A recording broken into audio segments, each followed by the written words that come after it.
Crime നടന്നിരിക്കുന്നത് from the side of mayor.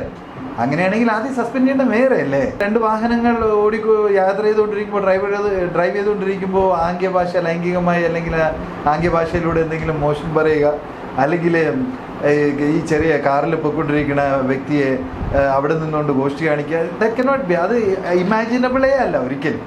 ഇവിടെ ഒരു KSRTC ഡ്രൈവറുടെ ഭാഗത്ത് ഇങ്ങനെ ഒരു തെറ്റുണ്ടായിട്ടുണ്ടെങ്കിൽ അദ്ദേഹത്തെ സസ്പെൻഡ് ചെയ്യാനാണ് ഉത്തരവിടണമെങ്കിൽ അതേ തെറ്റ് തിരിച്ച് മേയറുടെ ഭാഗത്താണ് എന്ന് KSRTC ഡ്രൈവർ ആരോപണം ഉന്നയിക്കുമ്പോൾ മേയർ പിരിച്ചുവിടുകയാണ് ചെയ്യേണ്ടത്. അതാണ് ഇക്വാലിറ്റിയുടെ ബേസിസ് എന്ന് പറയുന്നത്.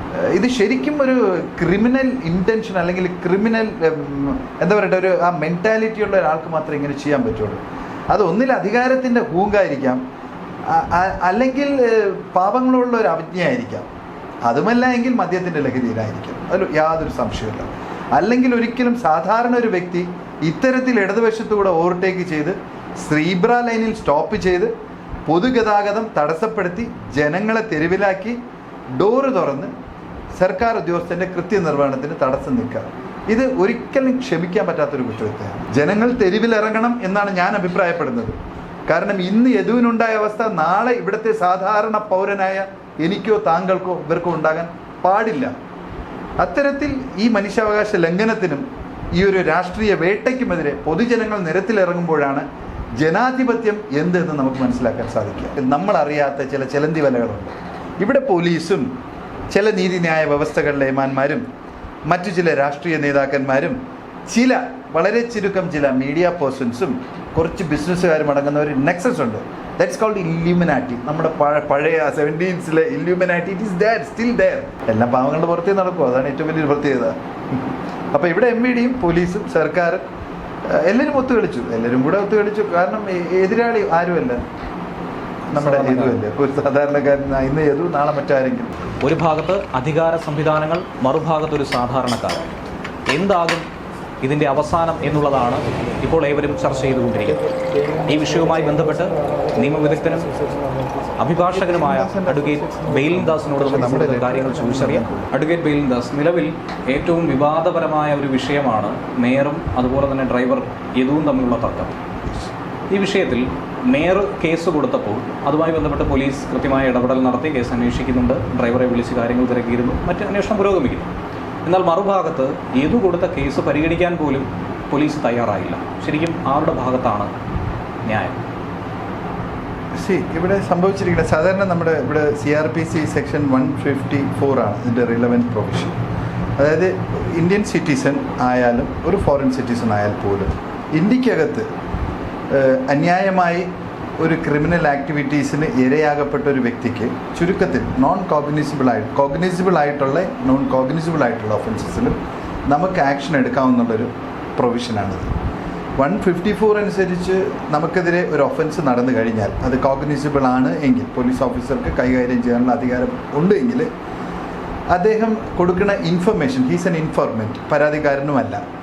ഒരു വ്യക്തി കോടതിയിൽ പരാതി കൊടുക്കുമ്പോഴാണ് he's known as complainant, പരാതിക്കാരനാവുന്നത്. Police സ്റ്റേഷനിൽ വിവരം കൊടുക്കുമ്പോൾ അദ്ദേഹം വെറും ഒരു വിവരം നൽകുന്ന വ്യക്തി, ഇൻഫോർമൻറ്റ്. അത് ഈ കുറ്റത്തിന് ഇരയായ വ്യക്തി തന്നെ ആകണമെന്നില്ല. അതാണ് അതിൻ്റെ പ്രത്യേകത. ആർക്ക് വേണമെങ്കിലും കൊടുക്കാം. സപ്പോസ് നമ്മൾ 5 പേര് നിൽക്കുന്ന ഒരു സമൂഹത്തിൽ ഒരു കുറ്റകൃത്യം നടന്നാൽ അതിന് ഇരയാക്കപ്പെട്ട വ്യക്തി തന്നെ പരാതി അല്ലെങ്കിൽ ഇൻഫർമേഷൻ കൊടുക്കണമെന്നൊരു യാതൊരു നിർബന്ധമില്ല. ഏതെങ്കിലും ഒരു പേഴ്സണ് പോയി പറയാം, ഇത്തരത്തിലൊരു കുറ്റകൃത്യം ഇന്നിവിടെ നടന്നിട്ടുണ്ട്, അതിനെതിരെ പോലീസ് കേസ് രജിസ്റ്റർ ചെയ്ത് അന്വേഷണം നടത്തി നീതി നടപ്പിലാക്കി തരണം. അതാണ് ആ ഇൻഫർമേഷൻ. അപ്പോൾ ഈ 154 അനുസരിച്ച് ഇൻഫർമേഷൻ കൊടുത്തിട്ട് നമ്മുടെ പ്രിയപ്പെട്ട ഡ്രൈവർ കൊടുത്തിട്ടുണ്ടെന്നുള്ളതാണ് നമ്മുടെ വിശ്വാസം. അപ്പോൾ സ്വാഭാവികമായും ആ ഒരു ഇൻഫർമേഷൻ്റെ ബേസിസിൽ FIR രജിസ്റ്റർ ചെയ്തേ പറ്റൂ. ലീലാകുമാരി വേഴ്സസ് സ്റ്റേറ്റ്, സുപ്രീം കോർട്ടിൻ്റെ വളരെ പരമപ്രാധാന്യമുള്ളൊരു സെക്ഷനാണ് ലീലാകുമാരി വേഴ്സസ് സ്റ്റേറ്റ്. അതിനകത്ത് വളരെ കൃത്യമായിട്ട് പറഞ്ഞിട്ടുണ്ട്, ഏതൊരു ഒഫൻസ് സംബന്ധിച്ചും ഒരു നോൺ കോഗ്നിസിബിൾ ഒഫൻസ് സംബന്ധിച്ചൊരു ഇൻഫർമേഷൻ കിട്ടിയാൽ ഇമ്മീഡിയറ്റ്ലി സൂൺ FIR രജിസ്റ്റർ ചെയ്യണം. സുപ്രീം കോടതിയിലെ തന്നെ ചില സിംഗിൾ ബെഞ്ച് ഡിവിഷൻ അതിനെ എതിർത്തിട്ടുണ്ടെങ്കിലും ഇത് ഡിവിഷൻ ബെഞ്ച് ആയതുകൊണ്ടും കോൺസ്റ്റിറ്റ്യൂഷണൽ ആയതുകൊണ്ടും ഇതിനൊരു പരമാധികാരം എന്നുള്ള രീതിയിൽ ഇപ്പോൾ പോലീസിൻ്റെ ഭാഗത്ത് എന്താണ് നടക്കുന്നത്, ഒരു കോഗ്നിസിബിൾ ഒഫൻസിൽ പരാതി കിട്ടിയാൽ അതിനെക്കുറിച്ച് പിന്നെ കൂടുതൽ അന്വേഷിക്കേണ്ട കാര്യമില്ല. FIR has to be registered at the earliest. അത് കഴിഞ്ഞ് പോലീസ് അന്വേഷണം നടത്താം. കുറ്റകൃത്യം നടന്നിട്ടുണ്ടോ, അതോ ഫേക്ക് കംപ്ലൈൻ്റ് ആണോ, അല്ലെങ്കിൽ വേറെ എന്തെങ്കിലും മണി മോട്ടീവാണോ, ഫാൾസ് ആണോ എന്നുള്ളതൊക്കെ പിന്നെയുള്ള കാര്യങ്ങളാണ്. FIR രജിസ്റ്റർ ചെയ്തേ പറ്റൂ. സോ അങ്ങനെയാണെങ്കിൽ നമ്മുടെ പ്രിയപ്പെട്ട ഡ്രൈവർ ഏതു കൊടുത്തതിൻ്റെ പേരിൽ FIR രജിസ്റ്റർ ചെയ്യണമായിരുന്നു. ഇതുവരെ സംഭവിച്ചിട്ടില്ല. പിന്നെ തിരിച്ച് നമ്മുടെ മാഡം ആര്യ മേയർ കൊടുത്ത പരാതിയിന്മേൽ പോലീസിൻ്റെ ആക്ഷൻ വളരെ ഫാസ്റ്റായിട്ട് നടന്നിരിക്കുകയാണ് ഇവിടെ. രണ്ട് വാഹനങ്ങൾ യാത്ര ചെയ്തുകൊണ്ടിരിക്കുമ്പോൾ ഡ്രൈവ് ചെയ്തുകൊണ്ടിരിക്കുമ്പോൾ ആംഗ്യഭാഷ ലൈംഗികമായി അല്ലെങ്കിൽ ആംഗ്യഭാഷയിലൂടെ എന്തെങ്കിലും മോശം പറയുക, അല്ലെങ്കിൽ ഈ ചെറിയ കാറിൽ പൊയ്ക്കൊണ്ടിരിക്കുന്ന വ്യക്തിയെ അവിടെ നിന്നുകൊണ്ട് ഗോഷ്ടി കാണിക്കുക, ദാറ്റ് കനോട്ട് ബി. അത് ഇമാജിനബിളേ അല്ല ഒരിക്കലും. അപ്പോൾ അറ്റ്ലീസ്റ്റ് പോലീസ് രണ്ടുപേരുടെ കംപ്ലൈൻറ്റ് എടുക്കാമായിരുന്നു, എടുത്തിട്ടൊരു അന്വേഷണത്തിൽ പോകുമായിരുന്നു നീതിയുക്തമായി. സപ്പോസ് യദുവിനെതിരെ പ്രമേയം പാസ്സാക്കി, എന്താണ് പാസ്സാക്കിയത്, മോട്ടോർ വെഹിക്കിൾ ഡിപ്പാർട്ട്മെൻറ്റിൽ നിന്ന് അദ്ദേഹത്തെ പിരിച്ചുവിടണം. പക്ഷേ ഇവിടെ പൊതുജനങ്ങളും ഈ സമൂഹവും മലയാളികൾ പ്രത്യേകിച്ച് എല്ലാവരും വിശ്വസിക്കുന്നത് ക്രൈം നടന്നിരിക്കുന്നത് from the side of mayor. അങ്ങനെയാണെങ്കിൽ ആദ്യം സസ്പെൻഡ് ചെയ്യേണ്ട മേയറേ അല്ലേ? അത് മാത്രമല്ല, ഇതിനകത്ത് മറ്റൊരു വിഷയമുണ്ട്. നമ്മുടെ കോൺസ്റ്റിറ്റ്യൂഷൻ പറയണ ഈക്വാലിറ്റി എന്ന് പറയുന്ന ഒരു സിദ്ധാന്തമുണ്ട്. അതായത് തുല്യത എന്ന് പറയുമ്പോൾ നമ്മളൊക്കെ കരുതുന്നത് എല്ലാവരും തുല്യരായിട്ട് കാണണം. ആക്ച്വലി അങ്ങനെയല്ല. തുല്യത എന്ന് പറയുന്നത് എനിക്ക് 3 കുട്ടികളുണ്ടെങ്കിൽ ഞാൻ 3 പേരും തുല്യരെ കാണണമെന്നല്ല അതിൻ്റെ അർത്ഥം. എനിക്ക് 2 ബോയ്സും ഒരു പെൺകുട്ടിയാണുള്ളതെങ്കിൽ ഞാൻ ബോയ്സിനെക്കാളും പ്രാധാന്യം പെൺകുട്ടിക്ക് കൊടുക്കണം. കാരണം ഷീ സിംഗിൾ, അവൾക്ക് സപ്പോർട്ട് കുറവാണ്, അവർ 2 ബോയ്സാണുള്ളത്. ഭക്ഷണം കൊടുക്കുമ്പോൾ ഞാൻ എൻ്റെ മകൾക്ക് കൂടുതൽ പ്രാധാന്യം കൊടുക്കണം. കാരണം ഷീ നീഡ് മോർ അയൺ, അല്ലെങ്കിൽ പല വിറ്റമിൻസും പല പ്രോട്ടീൻസും പല ധാതു ലവണങ്ങളും പെൺകുട്ടികൾക്ക് കൂടുതൽ വേണം. അത് ഞാൻ ബാധ്യസ്ഥനാണ്. ബോയ്സിന് എൻ്റെ ആവശ്യമില്ല, അവരെടുത്ത് അവരുടെ കാര്യങ്ങളൊക്കെ ചെയ്തോളും. അല്ലെങ്കിൽ എനിക്ക് 2 കുട്ടികളുണ്ട്, ഒരു കുട്ടിക്ക് കാഴ്ച കുറവാണെങ്കിൽ ഞാൻ മറ്റേ കുട്ടിയെക്കാളും കൂടുതൽ കെയർ ഈ കുട്ടിക്ക് കൊടുക്കണം. ദാറ്റ് ഈസ് തുല്യത എന്ന് പറയുമ്പോൾ നമ്മുടെ കോൺസ്റ്റിറ്റ്യൂഷൻ വിഭാവനം ചെയ്യുന്ന തുല്യത എന്ന് പറയുമ്പോൾ equal must be treated equally and unequal must be treated unequally. അതായത് ഈക്വലായിട്ടുള്ള ആളുകളെ ഒരുപോലെ തന്നെ കാണുക, പക്ഷേ ആ ഇക്വാലിറ്റിയിൽ നിന്നും താഴെ നിൽക്കുന്ന അല്ലെങ്കിൽ വേറെ ഏതെങ്കിലും സാഹചര്യത്തിലുള്ള വ്യക്തികളെ അൺഈക്വലായിട്ട് തന്നെ കാണണം. അതിൻ്റെ അർത്ഥം ഒരു പോലീസുകാരൻ മോഷ്ടിച്ചാൽ അദ്ദേഹത്തിന് കൊടുക്കാവുന്ന പണിഷ്മെൻ്റ് അല്ല ഒരു സാധാരണ ഒരു തൊഴിലാളി മോഷ്ടിച്ചാൽ കൊടുക്കേണ്ടത്, അല്ലേ? ഒരു സാധാരണ വിശന്നിട്ടൊരു കുട്ടി ഒരു ചായക്കടയിൽ കയറി ഒരു 2 മോദകം മോഷ്ടിച്ചു കഴിഞ്ഞാൽ അവന് കൊടുക്കുന്ന പണിഷ്മെൻ്റാണോ ഒരു പോലീസുകാരൻ പോലീസ് സ്റ്റേഷനിൽ നിന്ന് ഒരു റൈഫിൾ മോഷ്ടിച്ച് കൊടുക്കേണ്ടത് അല്ലെങ്കിൽ ഒരു ഫയൽ മോഷ്ടിച്ച് കൊടുക്കേണ്ടത്? അല്ല. അവിടെ പോലീസുകാരനുള്ള പണിഷ്മെൻറ്റ് വളരെ കൂടുതലായിരിക്കണം. ലൈക്ക് വൈസ് ഇവിടെ ഒരു KSRTC ഡ്രൈവറുടെ ഭാഗത്ത് ഇങ്ങനെ ഒരു തെറ്റുണ്ടായിട്ടുണ്ടെങ്കിൽ അദ്ദേഹത്തെ സസ്പെൻഡ് ചെയ്യാനാണ് ഉത്തരവിടണമെങ്കിൽ അതേ തെറ്റ് തിരിച്ച് മേയറുടെ ഭാഗത്താണ് എന്ന് KSRTC ഡ്രൈവർ ആരോപണം ഉന്നയിക്കുമ്പോൾ മേയർ പിരിച്ചുവിടുകയാണ് ചെയ്യേണ്ടത്. അതാണ് ഇക്വാലിറ്റിയുടെ ബേസിസ് എന്ന് പറയുന്നത്. നമ്മൾ സാധാരണക്കാരെ ആ രീതിയിൽ പണിഷ് ചെയ്യുക, ആ രീതിയിൽ ട്രീറ്റ് ചെയ്യുക, പവർഫുൾ ആയിട്ടുള്ളവർ നമ്മൾ ആ രീതിയിൽ ട്രീറ്റ് ചെയ്യുക. അങ്ങനെയാണെങ്കിൽ തീർച്ചയായും യദുവിൻ്റെ പരാതിന്മേൽ FIR രജിസ്റ്റർ ചെയ്യണമായിരുന്നു. And at the immediate next സെക്കൻഡിൽ തന്നെ മേയറെ സസ്പെൻഡ് ചെയ്യണമായിരുന്നു. കാരണം ഒരു നഗരപിതാവിനെതിരെ ഒരു സാധാരണ പുരുഷന് ഫൈറ്റ് ചെയ്യാൻ പറ്റില്ല. പ്രത്യേകിച്ച് റൂളിംഗ് പാർട്ടിയുടെ നഗരപിതാവാണ് അദ്ദേഹം. ആ സ്ഥാനത്തിലിരിക്കുമ്പോൾ എങ്ങനെയാണ് ഒരു KSRTC ഡ്രൈവർക്ക് ഫൈറ്റ് ചെയ്യാൻ പറ്റുക? That is impossible.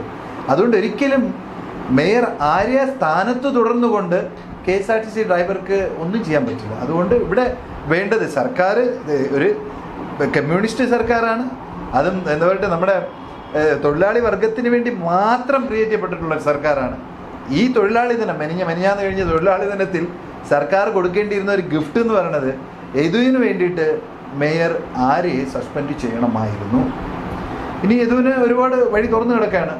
അദ്ദേഹം പരാതി കൊടുത്തു, പോലീസ് പരാതി സ്വീകരിച്ചില്ലെങ്കിൽ നമുക്കറിയാം ഒരു 48 hours കഴിഞ്ഞാൽ നമുക്ക് നേരെ പോലീസിൻ്റെ സൂപ്രണ്ടൻറ്റ് റൂറൽ ഏരിയ ആണെങ്കിൽ ഇവിടെ ഇപ്പോൾ നമുക്ക് SP എടുത്ത് പോകാം. SP അല്ല, ഇവിടെ ഇപ്പോൾ നമുക്ക് ACP എടുത്ത് കൊടുക്കാം. ACPക്ക് പരാതി കൊടുത്തുകൊണ്ട് തന്നെ ACP within 48 hours ACPക്ക് FIR register ചെയ്യാനായിട്ട് ഇൻസ്ട്രക്ഷൻ കൊടുക്കാം. സപ്പോസ് ACP അതിന് വഴങ്ങണില്ല, കാരണം ആഭ്യന്തരം സർക്കാരിൻ്റെ കയ്യിലാണ്, അല്ലെങ്കിൽ ഇതേ മേയറുടെ അവരുടെ തന്നെ ഒരു കൂട്ടായ ഭരണമാണല്ലോ. അപ്പോൾ അങ്ങനെ വരുമ്പോൾ ഒരു പ്രൈവറ്റ് കംപ്ലയിൻറ്റ് CMP മൂവ് ചെയ്യാം. മജിസ്ട്രേറ്റ് രാഷ്ട്രീയക്കാരിയോ രാഷ്ട്രീയക്കാരനോ അല്ലല്ലോ. മജിസ്ട്രേറ്റ് അവർ they are just above all this politics. അപ്പോൾ മജിസ്ട്രേറ്റിന് സുഖമായിട്ട് FIR രജിസ്റ്റർ ചെയ്യാൻ പറ്റും, അതിനകത്ത് ഒരു സംശയമില്ല. പിന്നെ ഇതിൻ്റെ പേരിൽ, ഈ ഒരു അലിഗേഷൻ്റെ പേരിൽ മാത്രം യദുവിനെ ഒരു രീതിയിലും പണിഷ് ചെയ്യാൻ പറ്റില്ല. അങ്ങനെ ഒരു പണിഷ്മെൻറ്റോ അല്ലെങ്കിൽ അത്തരത്തിൽ എന്തെങ്കിലും ഒരു നീക്കം ഉണ്ടാകുകയാണെങ്കിൽ അത് നിലവിലെ സർക്കാരിന് വളരെയധികം പ്രതിച്ഛായ നഷ്ടപ്പെടുന്ന ഒരു തീരുമാനം തന്നെയായിരിക്കും. അതുപോലെ ജുഡീഷ്യൽ സിസ്റ്റം, കാരണം ഇതൊക്കെ നടക്കുന്നത് ഒരു ജുഡീഷ്യൽ സെറ്റപ്പിൻ്റെ മുമ്പിലാണ്. അവർക്ക് ഡയറക്റ്റ് സുമോട്ടോ ഇടപെടാവുന്ന കാര്യങ്ങളാണ്. But nobody has interviewed. ആരും ഇതുവരെ ഡയറക്റ്റ് ഇൻ്റർവ്യൂ ചെയ്തിട്ടില്ല. അപ്പം അതുകൊണ്ട് നല്ലത് സംഭവിക്കുമെന്ന് വിശ്വസിക്കുന്നു. കോടതി വഴി മിക്കവാറും FIR രജിസ്റ്റർ ചെയ്യപ്പെടാം. ഇനി നിയമപരമായി നോക്കുകയാണെങ്കിൽ ഡ്രൈവറുടെ ഭാഗത്തു നിന്നും അശ്ലീല ചുവയുള്ള ഒരു ആംഗ്യം കാട്ടി അത് കാരണമാണ് പിന്തുടർന്ന് പിറകെ പോയതെന്നും വണ്ടിക്ക് KSRTC ബസ്സിനെ ഓവർടേക്ക് ചെയ്ത് സീബ്ര ക്രോസിങ്ങിൽ കുറുകെ വെച്ച് മറ്റു വാഹനങ്ങൾ ബ്ലോക്ക് ചെയ്ത് ബലം പ്രയോഗിച്ച് ഡോറ് തുറന്ന് വണ്ടിക്കുള്ളിൽ കയറിയിരുന്ന് MLA വണ്ടിക്കുള്ളിൽ കയറുകയും യാത്രക്കാരെ ഇറക്കി വിടുകയും അവിടെ യാത്രക്കാരുടെ സ്വാതന്ത്ര്യത്തെ അവകാശത്തെ പോലും ഹനിക്കുന്ന ഒരു പ്രവൃത്തി അവിടെ MLAയുടെ ഭാഗത്തു നിന്ന് ഉണ്ടായെന്ന ആരോപണം ഒരു ഭാഗത്ത് നിൽക്കുന്നു. അതുകൂടാതെ സീബ്ര ക്രോസിങ്ങിൽ ശരിയായ രീതിയിൽ അല്ലാതെ വാഹനം പാർക്ക് ചെയ്തു എന്നല്ല ബ്ലോക്ക് ചെയ്തു എന്ന് തന്നെയാണ് പറയേണ്ടത്. ഇടതുവശത്തു കൂടി ഓവർടേക്ക് ചെയ്തു. ഇങ്ങനെയുള്ള പലതരത്തിലുള്ള ആരോപണം നിൽക്കുന്നുണ്ട്. അപ്പോൾ ശരിക്കും നിയമം ലംഘിച്ചിരിക്കുന്നത് മേയറും MLAയും തന്നെയല്ലേ? തീർച്ചയായും മേയറുടെ വാഹനം ഓവർടേക്ക് ചെയ്തത് ഇടതുവശത്തു കൂടെയാണ്. That is not permitted. Zebra ക്രോസിങ്ങിൽ വാഹനങ്ങൾ കയറാൻ പോലും പാടില്ല. എൻട്രി ചെയ്യാൻ പാടില്ലാത്ത സീബ്ര ക്രോസിങ്ങിൽ എങ്ങനെയാണ് മേയറുടെ വാഹനം എത്തി? അടുത്തത് ഈ മേയർ വാഹനമിട്ട രീതി, that is an offensive manner. ഇത്രയും ഒരു സർക്കാരിൻ്റെ ഒരു വാഹനത്തെ, അത് പൊതുജനങ്ങൾ 50, 55 അല്ലെങ്കിൽ 52 പേര് യാത്ര ചെയ്യുന്ന ഒരു പൊതുഗതാഗതത്തിന് ഈ രീതിയിൽ തടസ്സം ചെയ്യുക എന്നുള്ളത് ഇത് ശരിക്കും ഒരു ക്രിമിനൽ ഇൻറ്റൻഷൻ അല്ലെങ്കിൽ ക്രിമിനൽ എന്താ പറയട്ടെ, ഒരു ആ മെൻറ്റാലിറ്റിയുള്ള ഒരാൾക്ക് മാത്രമേ ഇങ്ങനെ ചെയ്യാൻ പറ്റുള്ളൂ. അത് ഒന്നിൽ അധികാരത്തിൻ്റെ ഹൂങ്കായിരിക്കാം, അല്ലെങ്കിൽ പാപങ്ങളുള്ള ഒരു അവജ്ഞയായിരിക്കാം, അതുമല്ല എങ്കിൽ മദ്യത്തിൻ്റെ ലഹരിയിലായിരിക്കും. അതിൽ യാതൊരു സംശയമില്ല. അല്ലെങ്കിൽ ഒരിക്കലും സാധാരണ ഒരു വ്യക്തി ഇത്തരത്തിൽ ഇടതുവശത്തുകൂടെ ഓവർടേക്ക് ചെയ്ത് സീബ്ര ലൈനിൽ സ്റ്റോപ്പ് ചെയ്ത് പൊതുഗതാഗതം തടസ്സപ്പെടുത്തി ജനങ്ങളെ തെരുവിലാക്കി ഡോറ് തുറന്ന് സർക്കാർ ഉദ്യോഗസ്ഥൻ്റെ കൃത്യനിർവഹണത്തിന് തടസ്സം നിൽക്കുക, ഇത് ഒരിക്കലും ക്ഷമിക്കാൻ പറ്റാത്തൊരു കുറ്റകൃത്യമാണ്.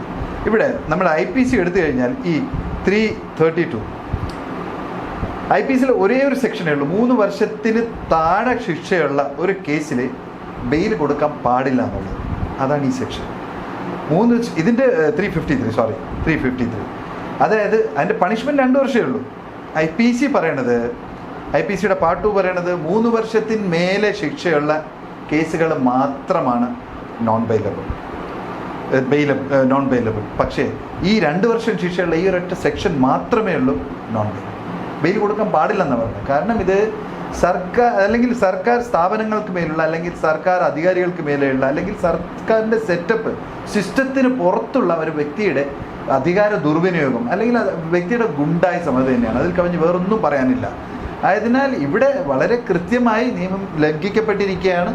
വിവിധ വകുപ്പുകളിട്ട്, IPCയുടെ വിവിധ വകുപ്പുകളിട്ട്, മോട്ടോർ വെഹിക്കിൾ ഡിപ്പാർട്ട്മെൻറ്റിൻ്റെ ചില വകുപ്പുകളുണ്ട്, എല്ലാം കൂടെ ഇട്ട് ഇവർക്കെതിരെ ന്യായമായ രീതിയിൽ നോൺ ബെയിലബിൾ ഒഫൻസ് ഇടാനും ഇവരെ കസ്റ്റഡിയിലെടുത്ത് റിമാൻഡ് ചെയ്യാനും വകുപ്പുകളുള്ള സെക്ഷൻസാണ് ഇടേണ്ടത്. പക്ഷേ തീർച്ചയായും യദുവിൻ്റെ പരാതി ഇതുവരെ ശ്രദ്ധിക്കപ്പെട്ടിട്ടില്ല. എന്നാൽ 2 ദിവസത്തിനുള്ളിൽ തന്നെ ഹോപ്സോ യദുവിൻ്റെ പരാതി കോടതി വഴിയെങ്കിലും FIR രേഖപ്പെടുത്തും. അതിന് തക്കതായ നല്ല വക്കീലന്മാരെ യദു കണ്ടിട്ടുണ്ടാവും ഞാൻ വിശ്വസിക്കുന്നു. കാരണം മാന്യനായൊരു മനുഷ്യനാണ്. അദ്ദേഹത്തിൻ്റെ വീഡിയോ സംപ്രേഷണത്തിലൊക്കെ അദ്ദേഹത്തിൻ്റെ ഭാഷാരീതിയും അദ്ദേഹം പറയുന്ന കാര്യങ്ങളൊക്കെ നമുക്ക് വളരെ വ്യക്തമായി കാണാം. ഇത്രയും നിന്ദിക്കപ്പെട്ടിട്ട് പോലും അദ്ദേഹം സിസ്റ്റത്തെയോ അല്ലെങ്കിൽ നീതിപീഠത്തെയോ അല്ലെങ്കിൽ ലോ ആൻഡ് ഓർഡറിനെയോ ഒരിക്കലും ദുഷിച്ച് സംസാരിച്ചിട്ടില്ല. അദ്ദേഹത്തിൻ്റെ അവസ്ഥയെ അപലപിക്കുകയും നീതിക്ക് വേണ്ടി യാചിക്കുകയും ചെയ്യുക മാത്രമാണ് ചെയ്തത്. ആ ഒരു ജെന്റിൽമാൻ അദ്ദേഹത്തിന് നീതി ലഭിച്ചേ മതിയാവും. കേവലം 700 രൂപയ്ക്ക് ജോലി ചെയ്യുന്ന, ദിവസവേതനത്തിന് ജോലി ചെയ്യുന്ന ഒരു ചെറുപ്പക്കാരനാണ് യദു. അതുപോലെ അദ്ദേഹം തന്നെ പറഞ്ഞിട്ടുണ്ട്, അദ്ദേഹത്തിന് ഒരു മകൻ മാത്രമാണുള്ളത്, പിന്നെ പ്രായമായ അച്ഛനും അമ്മയും.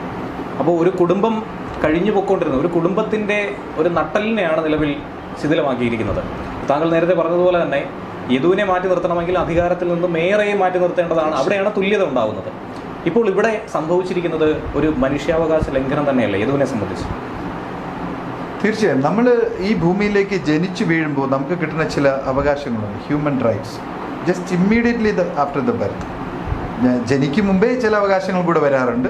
ഇപ്പം നമ്മളീ പറഞ്ഞ മനുഷ്യാവകാശം, ജീവിക്കാനുള്ള അവകാശം, തുല്യ ഡിഗ്നിറ്റിയോടെ ജീവിക്കാനുള്ള അവകാശം, എക്സ്പ്രഷൻ, മതം, സ്വത്ത് കൈകാര്യം ചെയ്യുക, പ്രോപ്പർട്ടി മേടിക്കുക, പല കാര്യങ്ങളിലുള്ള ഒരു മനുഷ്യൻ്റെതായിട്ടുള്ള ഒരു അവകാശം ഇവിടെ ടോട്ടലി അവഗണിക്കപ്പെടുകയാണ്. ഒരു മനുഷ്യൻ, ഒരു ഭാരതീയൻ, ഒരു കേരളീയൻ ഇത്രയും നീചമായിട്ട് പൊതുസ്ഥലത്ത് വെച്ച് ഒരു അധികാരിയാൽ നിന്ദിക്കപ്പെടുക, എന്നിട്ട് തിരിച്ച് അദ്ദേഹത്തിനെതിരെ മോശമായ രീതിയിൽ കള്ളക്കേസുകൾ ഫയൽ ചെയ്യുക. ഇപ്പോൾ ആംഗ്യഭാഷയിൽ മോശം പറഞ്ഞു അല്ലെങ്കിൽ ലൈംഗിക ചുവയുള്ള ആംഗ്യഭാഷ കാണിച്ചു എന്ന് വാക്കാൽ പറയാൻ ആർക്കും എളുപ്പമാണ്. ഒരു KSRTC ബസ് മാനേജ് ചെയ്യുന്ന ഒരു വ്യക്തിക്ക് വലതുവശത്തോ ഇടതുവശത്തോ പോകുന്ന കാറിലെ ഡ്രൈവറെ നോക്കി ആംഗ്യഭാഷ കാണിക്കാൻ എങ്ങനെ കഴിയുമെന്ന് എനിക്കറിയില്ല. അത്തരത്തിൽ പരിചയമുള്ളവരായിരിക്കും ഇത്തരത്തിലൊരു കംപ്ലയിൻറ്റ് എഴുതി കൊടുത്തതെന്ന് ഞാൻ വിശ്വസിക്കുന്നു. എന്തായാലും ഈ പറഞ്ഞ മനുഷ്യാവകാശ ലംഘനം 100% ഇവിടെ നടന്നിരിക്കുകയാണ്. ഇവിടേക്കാണ് ഹ്യൂമൻ റൈറ്റ്സ് കമ്മീഷൻ്റെ ഇടപെടൽ. നമ്മൾ ഈ ഓരോ അധികാരികളെയും ഓരോ സിസ്റ്റത്തിനെയും സമ്പ്രദായത്തിനെയും ക്രിയേറ്റ് ചെയ്ത് വെച്ചിട്ടുള്ളത് അവരുടേതായിട്ടുള്ള താല്പര്യങ്ങൾ സംരക്ഷിക്കാനോ സ്വത്ത് സമ്പാദിക്കാനോ അല്ലെങ്കിൽ അവരുടെ രാഷ്ട്രീയ താല്പര്യങ്ങൾ നിലനിർത്താനോ അല്ല, മറിച്ച് അവരിന്മേൽ നിശ്ചിതമായിട്ടുള്ള ചില വസ്തുത. ഹ്യൂമൻ റൈറ്റ്സ് കമ്മീഷൻ്റെ ബേസിക് ഡ്യൂട്ടി എന്താണ്? ഈ രാജ്യത്തിൽ ഓരോ പൗരനും അവൻ്റെ വ്യക്തിഗത അവകാശങ്ങൾ കിട്ടുന്നുണ്ടോ ഇല്ലയോ, അല്ലെങ്കിൽ അവൻ്റെ വ്യക്തിഗത അവകാശങ്ങൾ തടസ്സപ്പെടുന്നുണ്ടോ ഇല്ലയോ. അത് തടസ്സപ്പെട്ടാൽ ആ വ്യക്തി ഹ്യൂമൻ റൈറ്റ്സ് കമ്മീഷനിൽ ചെന്ന് പരാതി കൊടുക്കേണ്ട ആവശ്യമില്ല. ഇന്ന് മാധ്യമങ്ങളിൽ, മീഡിയയിൽ ഇത്രയും 4 ദിവസമായി ഇത്രയും പോപ്പുലറായി സഞ്ചരിച്ചുകൊണ്ടിരിക്കുന്ന ഈ ട്രോളുകളും ന്യൂസുകളും കണ്ട് ഹ്യൂമൻ റൈറ്റ്സ് കമ്മീഷന് സുമോട്ടോ കേസെടുക്കാം. മുമ്പ് നമുക്കറിയാം നമ്മുടെ പ്രിയപ്പെട്ട ഒരു ലീഡറിൻ്റെ മകൻ്റെ വീട്ടിൽ സംഭവിച്ചത്. അന്ന് ആ കുഞ്ഞിനെ ഊട്ടാനായിട്ട് ചൈൽഡ് ലൈൻ കമ്മീഷൻ അവർ സുമോട്ടോ വന്നതാണ്, ആരും പരാതി കൊടുത്തതല്ല. അങ്ങനെയായിരിക്കണം ഹ്യൂമൻ റൈറ്റ്സും. ഞാനതിനെ സാധൂകരിക്കുകയോ സപ്പോർട്ട് ചെയ്യുകയോ ചെയ്യല്ല. ആ രീതിയിലായിരിക്കണം ഹ്യൂമൻ റൈറ്റ്സ് കമ്മീഷൻ ഇടപെടേണ്ടത്. ഹ്യൂമൻ റൈറ്റ്സ് കമ്മീഷൻ ചെയർമാൻ ആയാലും അതിലെ ഓരോ മെമ്പേഴ്സ് ആയാലും അവർക്ക് സുമോട്ടോ പെറ്റീഷൻ ഫയൽ ചെയ്യാനുള്ള അധികാരമുണ്ട്. അവർക്ക് പോലീസ് സ്റ്റേഷൻ ഇൻസ്ട്രക്ഷൻ കൊടുക്കാം, ഇങ്ങനെ ഒരു സംഭവം വസ്തുത നടന്നിട്ടുണ്ട്, നിങ്ങൾ എഫ്ഐആർ രജിസ്റ്റർ ചെയ്യണം, അല്ലെങ്കിൽ നിങ്ങൾക്കെതിരെ ഞങ്ങൾ കംപ്ലയിൻറ്റ് രജിസ്റ്റർ ചെയ്യും. ബിക്കോസ് ഹ്യൂമൻ റൈറ്റ്സ് കമ്മീഷൻ എന്നൊരു സുപ്രീം കോർട്ടോളം അധികാര പരിധിയുള്ള ഒരു ക്വാസി ജുഡീഷ്യൽ ഓർഗനൈസേഷനാണ്. അതവർ പ്രോപ്പറായി യൂസ് ചെയ്യേണ്ടത് ഇങ്ങനത്തെ അവസരങ്ങളിലാണ്. തീർച്ചയായും മനുഷ്യാവകാശ ലംഘനം നടന്നിരിക്കുക തന്നെയാണ്. ഇത്തരം മനുഷ്യാവകാശ ലംഘനങ്ങളാണ് ടെററിസത്തിലേക്ക് ഒരു സമൂഹത്തെ നയിക്കുന്നത്. ആബ്സല്യൂട്ട്ലി. കാരണം എനിക്കൊന്നും ഇല്ല, എന്നെ രക്ഷിക്കാൻ സംഘടനകളില്ല, എന്നെ രക്ഷിക്കാൻ സിസ്റ്റമില്ല, എന്നെ രക്ഷിക്കാൻ കോടതികളില്ല, എന്നെ രക്ഷിക്കാൻ പോലീസില്ല, എന്നെ രക്ഷിക്കാൻ ഹ്യൂമൻ റൈറ്റ്സ് കമ്മീഷൻ ഇല്ല, എന്നെ രക്ഷിക്കാൻ നാട്ടുകാരില്ല എന്ന അവസ്ഥയിലേക്ക് ഞാൻ എത്തുമ്പോൾ ഞാൻ സാധാരണ എന്താ വെച്ചാൽ എവിടെയെങ്കിലും വില കുറഞ്ഞ രീതിയിൽ ഒരു തോക്ക് സംഘടിപ്പിച്ച് ഞാൻ ചെയ്യേണ്ടത് പോകും. It creates A path, otherwise it makes A path towards extremism, terrorism, അല്ലെങ്കിൽ ആൻറ്റി സോഷ്യൽ എലമെൻസിനെ ക്രിയേറ്റ് ചെയ്യുന്ന തരത്തിലുള്ള ഒരു ആക്ടിവിറ്റിയാണ് ഇപ്പോൾ മേയറുടെ ഭാഗത്തു നിന്ന് നടന്നുകൊണ്ടിരിക്കുന്നത്. തീർച്ചയായും ഈ ഒരു കാര്യത്തിൽ സർക്കാർ അപലപിച്ചേ പറ്റൂ. മേയറിനെ ഇമ്മീഡിയറ്റ് സസ്പെൻഡ് ചെയ്ത് ഇതിൽ കൃത്യമായ ഒരു അന്വേഷണം നടത്തി ഏത് തെറ്റ് ചെയ്തിട്ടുണ്ടെങ്കിൽ ഉപ്പ് തിന്നാൻ വെള്ളം കുടിച്ചല്ലേ പറ്റൂ. തെറ്റ് ചെയ്തിട്ടുണ്ടെങ്കിൽ അദ്ദേഹത്തെ ശിക്ഷിക്കട്ടെ. അതിനല്ല ഈ കോടതിയും നിയമങ്ങളും ഇവിടുത്തെ ഓരോരോ ലെജിസ്ലേഷൻ വെച്ചിരിക്കുന്നത്. അത്തരത്തിലേ അവർക്ക് പോകാം. ഇവിടെ ഏറ്റവും വലിയ തെറ്റ് ചെയ്തിരിക്കുന്നത് നമ്മളിപ്പോൾ പറയും പോലെ ഹ്യൂമൻ റൈറ്റ്സ് കമ്മീഷൻ്റെ ഭാഗത്തു നിന്നാണ്. കാരണം ഇന്നേ വരെ, ഈ സെക്കൻഡ് വരെ, ഈ നിമിഷം വരെ അവരൊരു വാക്ക് ഉച്ചരിച്ചിട്ടില്ല. അതിൽ മറ്റൊരു കാര്യം കൂടി എടുത്തു പറയേണ്ടത്, ഈ സംഭവത്തിൽ ഇങ്ങനൊരു വിഷയമുണ്ടായി, അത് ആദ്യഘട്ടത്തിൽ നമ്മൾ നിരീക്ഷിക്കുമ്പോഴാണ് ഇങ്ങനൊരു സംഭവം ഉണ്ടായി, ഇത്രയൊക്കെ പ്രശ്നങ്ങൾ ഉണ്ടായി എന്നുള്ളത് മനസ്സിലാക്കുന്നത്. രണ്ടാമതായി പറയുകയാണെങ്കിൽ ഇത് ലഹരി ഉപയോഗിച്ചിരുന്നു എന്ന് പറയുന്നു. മദ്യപിക്കുന്ന ഒരു വ്യക്തിയല്ല എന്നുള്ളത് വ്യക്തമായിട്ടുണ്ട്. അന്ന് തന്നെ മെഡിക്കൽ ടെസ്റ്റിന് കൊണ്ടുവരുന്നു, യാതൊരു തരത്തിലുള്ള ലഹരിയുടെ പദാർത്ഥവും അദ്ദേഹത്തിൻ്റെ ശരീരത്തെ രക്തത്തിൽ ഇല്ലായിരുന്നു എന്നുള്ളത് മനസ്സിലായതാണ്. അടുത്തതായി പറയേണ്ടത്, യദു ലഹരി ഉപയോഗിച്ച് ഒരു വസ്തു എടുത്ത് എറിഞ്ഞു എന്നാണ് പറയുന്നത്. യദു തന്നെ തുറന്നു പറഞ്ഞു, ബിസ്ക്കറ്റ് കഴിച്ചിട്ട് ബിസ്ക്കറ്റിന്റെ കവറാണ് യദു എന്ത് ചെയ്തത് പുറത്തേക്ക് ഇട്ടത്. അപ്പോൾ ഇത്തരത്തിലുള്ള കുപ്രചരണങ്ങൾ യദുവിനെതിരെ നടത്തുന്നുണ്ട്. അടുത്തതായി പറയുകയാണെങ്കിൽ, ഒരു ക്രൈമിൽ ഏർപ്പെട്ടു അല്ലെങ്കിൽ ഒരു ആരോപണ വിധേയനായി എന്ന് പറയുന്ന ഒരു വ്യക്തിയുടെ പഴയകാല ചരിത്രം കണ്ടെടുത്ത് കോടതി പോലും 3-4 കേസുകളുണ്ട്, പക്ഷേ കോടതി പരിഹരിച്ചു വിട്ട കേസുകളാണ്, നിരപരാധിയായി യദുവിനെ പുറത്തേക്ക് വിട്ട കേസുകളാണ്. അത് കുത്തിപ്പൊക്കി വളരെ മോശകരമായ സ്ത്രീയോട് പെരുമാറിയെന്നും അല്ലെങ്കിൽ മറ്റ് മുൻകാല ചരിത്രം എങ്ങനെയാണെന്നും ഒക്കെ പറയേണ്ട ഒരു സാഹചര്യം കൂടി ഉണ്ടായത് അദ്ദേഹത്തെ ഒന്ന് വ്യക്തിഹത്യ ചെയ്യുന്ന രീതിയിലുള്ള ഒരു പ്രവണത തന്നെയല്ലേ? തീർച്ചയായും. ഇവിടെ until unless A person is convicted, ഒരു വ്യക്തി ശിക്ഷിക്കപ്പെടാത്തോളം കാലം is N innocent person, is A common man. അദ്ദേഹം ഒരു സാധാരണ മനുഷ്യനാണ്. അദ്ദേഹത്തെ നമുക്ക് ഒരു രീതിയിലും ഇൻക്രിമിനേറ്റ് ചെയ്യാൻ സാധ്യമല്ല. ഒരു കേസിൽ പ്രതിയാകണത് ആന കാര്യമൊന്നുമല്ല. നമ്മുടെ MLA-മാരും മന്ത്രിമാരൊക്കെ എത്ര കേസുകളിലാണ് പ്രതിയായിട്ടുള്ളത്? റേപ്പ് കേസിനകത്ത് കിടന്ന MLA-മാരുണ്ട്, മന്ത്രിമാരുണ്ട്. അവരെയൊക്കെ നമ്മൾ ക്രിമിനൽസാന്ന് പറയാൻ പറ്റും? അവർ വെടിവെച്ചിട്ടുണ്ടെങ്കിൽ അത് കഴിഞ്ഞു, ദാറ്റ്സ് ഓവർ. നമ്മുടെ പ്രിയപ്പെട്ട മന്ത്രി, എക്സ് മന്ത്രി ആന്റണി രാജു 23 വർഷമായിട്ട് ഒരു കേസിലെ പ്രതിയായിരുന്നില്ലേ? അദ്ദേഹത്തെ ആരെങ്കിലും അതുവരെ തെരുവിലൂടെ ക്രിമിനലാന്ന് പറഞ്ഞുകൊണ്ട് നടന്നു? ഇല്ല. Until unless he is convicted, അദ്ദേഹം ശിക്ഷിക്കപ്പെടാത്തോളം കാലം അദ്ദേഹം ഒരു ഇന്നസെൻറ്റ് പേഴ്സൺ തന്നെയാണ്. അപ്പോൾ ആ ഒരു പരിഗണന ഇവിടെ യദുവിന് കിട്ടിയിട്ടില്ല. അതിന് കാരണം നമ്മൾ പറയാറില്ലേ, ഇന്ത്യ ഒരു ജനാധിപത്യ രാജ്യമാണ്. ഇന്ത്യയുടെ അധികാരം മുഴുവൻ ഇരിക്കുന്നത് ജനങ്ങളിലാണ്. അപ്പോൾ ഈ ജനങ്ങളെന്ന് പറയുന്നത് എന്താണ്? നമ്മളൊക്കെ തന്നെയാണ്.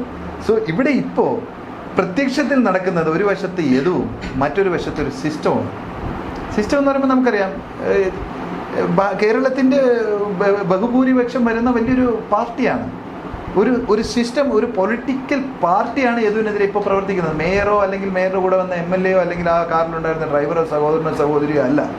ഒരു സിസ്റ്റം പ്രവർത്തിക്കുകയാണ്. ആ സിസ്റ്റത്തിന് യദുവിനെതിരെ എന്തൊക്കെ മെസ്സേജുകൾ പടച്ചുവിടാന്നുള്ളത് നമുക്ക് ആലോചിക്കാനേ ഉള്ളൂ.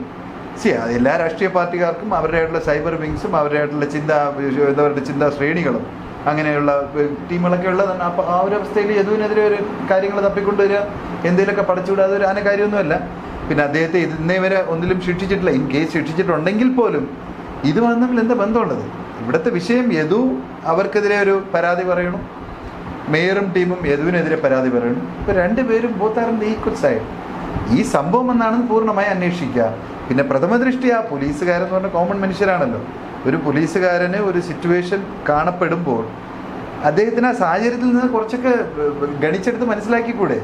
യാത്ര ചെയ്ത് വരുന്ന ഒരു KSRTC ബസ്സും ഇടതുവശത്തൂടെ ഓവർടേക്ക് ചെയ്ത് വന്ന് സീബ്ര ലൈൻ ക്രോസ് ചെയ്ത് സീബ്ര ലൈനിനുള്ളിൽ വാഹനത്തിന് കുറുകെ നിർത്തുന്ന മേയറുടെ വാഹനവും പുറത്തിറങ്ങി യദുവിനെ മാക്സിമം അഹങ്കാരത്തിൻ്റെയും ധിക്കാരത്തിൻ്റെയും ഭാഷയിൽ വഴക്ക് പറയുന്ന MLAയും കൂടെയുള്ള വ്യക്തികളും മേയറും പൊതുജനങ്ങളെ നിരത്തിലേക്ക് ഇറക്കി വിടുന്ന ഈ നേതാക്കന്മാർ ഡോർ തുറന്ന് യദുവിനെ പിടിച്ചിറക്കുന്ന അവസ്ഥ. തിരിച്ച് കൊണ്ട് ചെന്ന് ഇട്ട വാഹനത്തിൻ്റെ മെമ്മറി കാർഡ് മിസ്സിംഗ് ആണ്. ആ KSRTC എന്ന് പറഞ്ഞാൽ മോട്ടോർ വെഹിക്കിൾ ഡിപ്പാർട്ട്മെൻറ്റിനകത്താണ്. അത് റൂളിംഗ് പാർട്ടിയുടെ ഒരു സ്ഥാപനം തന്നെയാണ്. സോ ഇതെല്ലാം വെച്ച് നോക്കുമ്പോൾ ഇവിടുത്തെ പ്രശ്നം നമുക്കെല്ലാം വളരെ വ്യക്തമായി മനസ്സിലായിട്ടുണ്ട്. അപ്പോൾ ഇതിനുള്ള ഉത്തരം ഒന്നേ ഉള്ളൂ. ജനാധിപത്യം എന്തെന്നുള്ളത് ഇന്ന് കേരളത്തിൽ ജനങ്ങൾ കാണിക്കേണ്ട സമയം അതിക്രമിച്ചിരിക്കും. ജനാധിപത്യം എന്നുള്ളത് ഒരു MLAയോ ഒരു MP യോ ഒരു മേയറോ ഒരു കളക്ടറോ അല്ല, മറിച്ച് ജനങ്ങൾ, സാധാരണക്കാരനായ ജനങ്ങൾ തൻ്റെ ശക്തി എന്താണെന്ന് കാണിക്കുന്നതാണ് കേരളത്തിലെ ഇന്ത്യയിലെ ജനാധിപത്യം. ഇന്നൊരു സമ്പ്രദായം, ഒരു പൊളിറ്റിക്കൽ വിങ് അല്ലെങ്കിൽ ഒരു സർക്കാർ തന്നെ യദുവിനെതിരെ ആണ് എങ്കിൽ യദുവിനോടൊപ്പം നിൽക്കാൻ നമ്മൾ മലയാളികളൊക്കെ ബാധ്യസ്ഥരാണ്. കാരണം ഇന്ന് യദുവിനാണെങ്കിൽ നാളെ എനിക്കോ താങ്കൾക്കോ എൻ്റെ അച്ഛനോ എൻ്റെ അമ്മയ്ക്കോ ആർക്ക് വേണമെങ്കിലും സംഭവിക്കാം. സോ ഇത് നമ്മുടെ നാടാണ്. ഇവിടെ ഒരു അധികാരിക്കും, അതൊരു MLA ആയാലും മന്ത്രി ആയാലും പോലീസ് ഓഫീസറായാലും കളക്ടറായാലും ഇപ്പോൾ ആര്യ തന്നെ ആയിക്കോട്ടെ, മേയർ തന്നെ ആയാലും, ഒരു വ്യക്തിക്കും നിയമം കയ്യിലെടുക്കാനുള്ള അവകാശം ആരും തീരെഴുതി നൽകിയിട്ടില്ല. ഇത് നമ്മുടെ കേരളമാണ്. ഇവിടെ ജനങ്ങൾ തന്നെ ഭരിക്കണം. അതിന് ഉത്തരം കൊടുക്കേണ്ട സമയം ശരിക്കും ഇതാണ്. ജനങ്ങൾ തെരുവിലിറങ്ങട്ടെ, അതല്ലേ ജനാധിപത്യം. ജനങ്ങൾ തെരുവിലിറങ്ങണം എന്നാണ് ഞാൻ അഭിപ്രായപ്പെടുന്നത്. കാരണം ഇന്ന് യദുവിനുണ്ടായ അവസ്ഥ നാളെ ഇവിടുത്തെ സാധാരണ പൗരനായ എനിക്കോ താങ്കൾക്കോ ഇവർക്കോ ഉണ്ടാകാൻ പാടില്ല. അത്തരത്തിൽ ഈ മനുഷ്യാവകാശ ലംഘനത്തിനും ഈ ഒരു രാഷ്ട്രീയ വേട്ടയ്ക്കുമെതിരെ പൊതുജനങ്ങൾ നിരത്തിലിറങ്ങുമ്പോഴാണ് ജനാധിപത്യം എന്തെന്ന് നമുക്ക് മനസ്സിലാക്കാൻ സാധിക്കുക. ഇനി ലളിതമായി പറയുകയാണെങ്കിൽ KSRTCയിൽ നടന്ന ഒരു സംഭവം, പിന്നീട് ഈ ബസ് എന്ന് പറയുന്നത്, ബസ്സിലാണ് പ്രധാനപ്പെട്ട നിർണായകമായ തെളിവിരിക്കുന്നത്, CCTV വിഷ്വൽസ്. തുടക്കം മുതൽ ഇത് അവസാനം വരെ പറയുന്നുണ്ട്, എന്തെങ്കിലും സംശയമുണ്ടെങ്കിൽ CCTV വിഷ്വൽ ചെക്ക് ചെയ്താൽ മതി എന്ന് പറയുന്നുണ്ട്.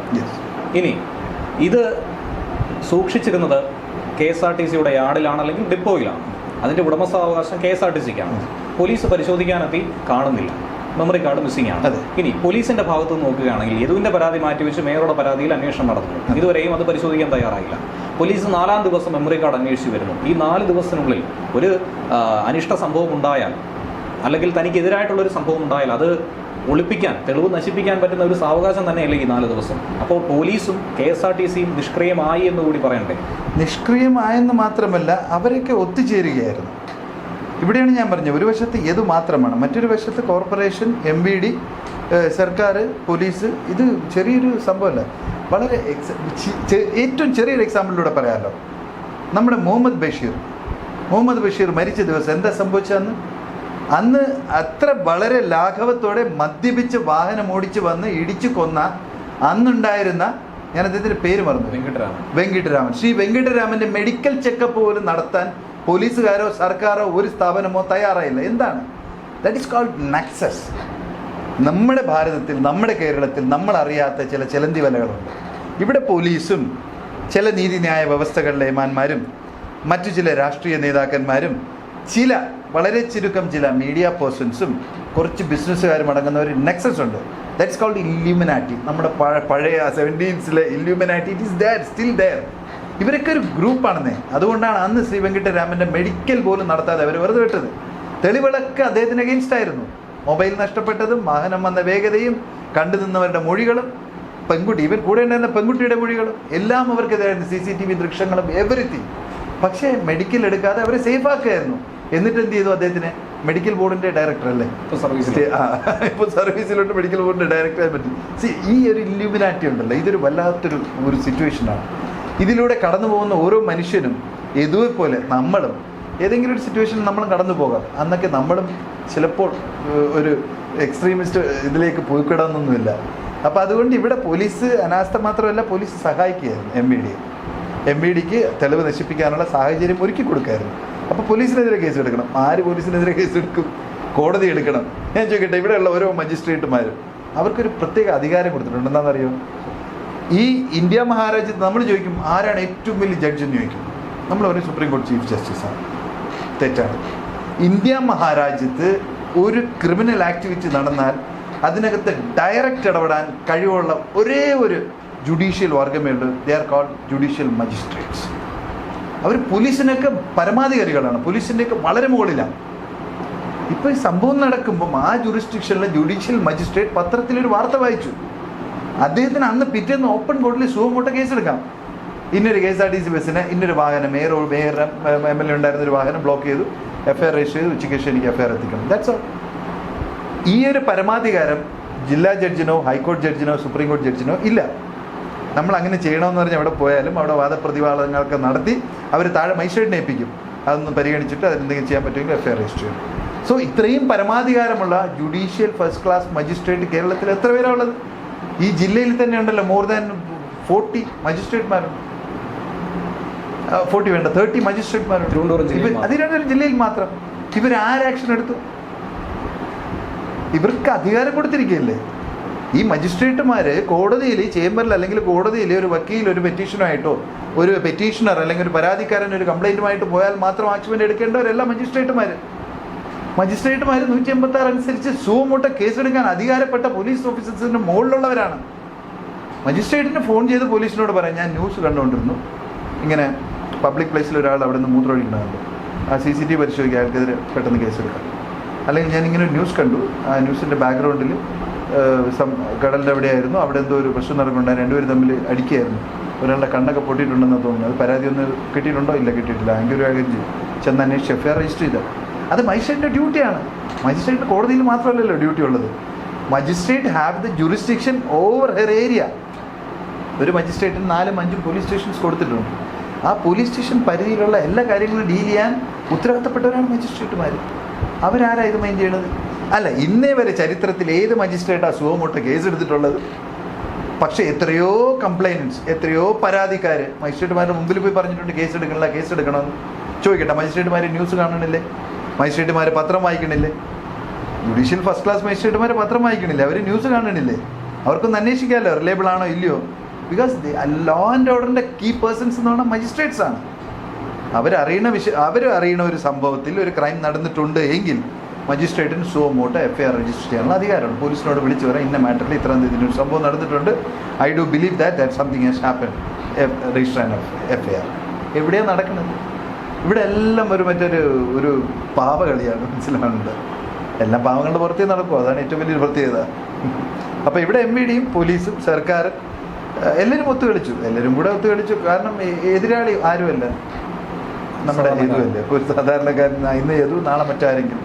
പക്ഷെ അത് മനസ്സിലാക്കാൻ പാർട്ടി പ്രവർത്തകർക്കോ പാർട്ടി നേതാക്കന്മാരോ റെഡിയല്ല എന്നുള്ളതാണ് സത്യം. ഇവിടെയാണ് ജനാധിപത്യത്തിൻ്റെ വാല്യൂ. നമ്മളൊക്കെ ഉണരേണ്ട സമയമായി. ഇതൊക്കെ ചോദിക്കേണ്ട കാര്യങ്ങൾ. അതിപ്പോൾ ഏത് പാർട്ടി ഭരിച്ചാലും, ഇവിടെ കമ്മ്യൂണിസ്റ്റ്, കോൺഗ്രസ്, BJP എന്നുള്ളതല്ല. അധികാരം ആര് ദുർവിനിയോഗം ചെയ്താലും അത് ചോദ്യപ്പെടാതെ തന്നെ ചെയ്യണം. എങ്കിലേ രാജ്യം നന്നായിട്ട് മുന്നോട്ട് പോകും. വളരെ നന്ദി advocate bill Das. Thank you.